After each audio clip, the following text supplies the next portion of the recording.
What's up, everybody? Jerry Scarlato here with another episode of Thriveology 101. And today I want to talk to you about why you're using your fitness tracker incorrectly.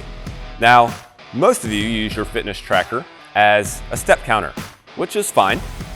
So I have a Garmin Instinct, and my Garmin Instinct tells me how many steps I've taken throughout the day, and my goal will increase or decrease based on however many steps I've taken that day. So if I don't reach my goal today, which it doesn't look like I'm going to, because I think I probably have about 2,500 to go, then it'll automatically adjust my goal down.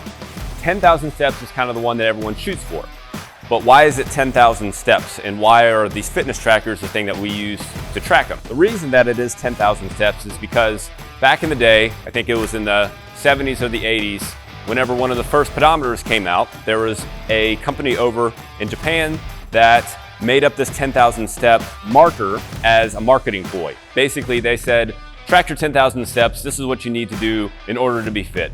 They made it up. There was no scientific backing, no reasoning behind it, no nothing. That doesn't mean that you shouldn't shoot to get 10,000 steps, but if you've tried to do it, and I know that most people do, then you know that it's tough to get 10,000 steps in. And you can certainly continue to do that because at least you're getting activity in.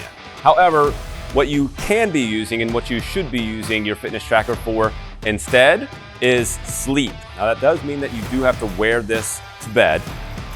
Just loosen it up so that it's not cutting off your circulation, but nonetheless, it is important to track your sleep. The numbers that you need to be looking for whenever you are tracking your sleep are total sleep, so total sleep hours.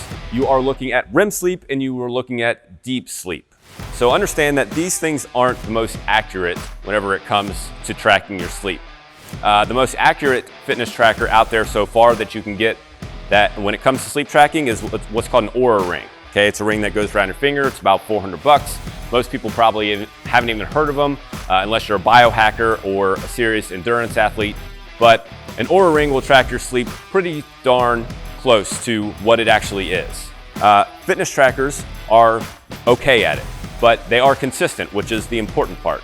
You want to find consistency, and within that consistency, you want to know what to build and what to adjust. Total sleep is certainly important, but it's not as important as REM sleep and deep sleep.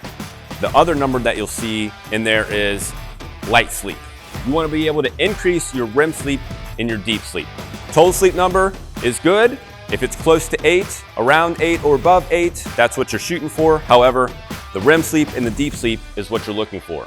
And the best strategy for increasing your REM sleep and your deep sleep is to stay away from blue light right before bed. More specifically, I would say away from blue light at least 2 hours before bed. So what is blue light? Blue light comes from LED lights, and it also comes from screen lights. So screen lights include TVs, laptops, tablets, and of course your telephone.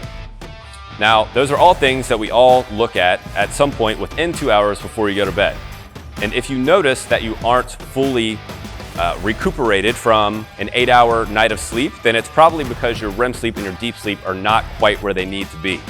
So my challenge to you is to eliminate or reduce your blue light exposure within 2 hours before you go to bed. There are a couple ways you can do this if you don't want to cut off your screen time completely. So you can, of course, download an app onto your phone or your laptop. You can use Iris, which is a really good one. You can also use Flux, which I believe is free. Those are two good ones. It'll change the color temperature of your phone so that whenever you're staring at it, you're not getting that blue light exposure. It'll look funky, so just be prepared for the screen to look funky. Doesn't mean it's breaking your phone. Also, what you can do is buy blue light blocking glasses. TrueDark and Felix Gray are the two companies that you want to look for when it comes to blue light blocking glasses. All right? So that's going to be the best way for you to tap into that REM sleep and deep sleep. That's what you really could be using this thing for and really should be using this thing for. Yes, keep tracking your calories if you want to do that. Your activity, those are all good things. Your heart rate, resting heart rate's also another good one. But your sleep is a great one that you can track with your fitness tracker. So that's my challenge to you, is to start tracking that moving forward. Break into that 2 hours. Make sure you're not getting blue light in your eyes within 2 hours before going to bed, so that you can get the best REM sleep and deep sleep with the most REM sleep, deep sleep as possible. All right?